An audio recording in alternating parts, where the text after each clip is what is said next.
and we came out the other side with a balanced budget, solid books, low taxes, and a rising tide that was lifting the fortunes of all Canadians.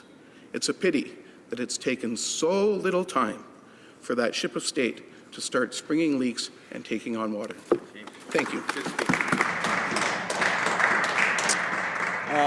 Questions or comments? Question commentaire. La députée de Laurentides, Labelle. Mr. Speaker, the member for York Simcoe wants to talk about past Conservative surpluses. So let's talk about them.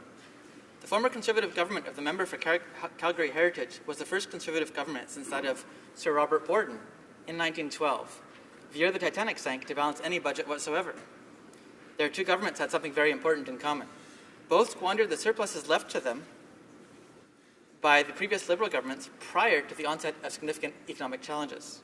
For Mr. Borden, 1912 saw a surplus inherited from Sir Wilfrid Laurier in 1911. In 1913, Borden posted a deficit. In 1914, the First World War broke out.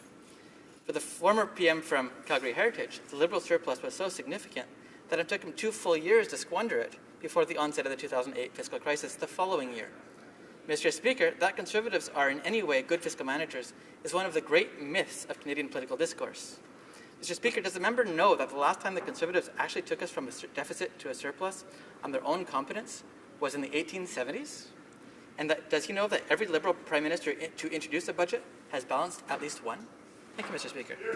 Honourable member for York Simcoe. No, the last time was last year.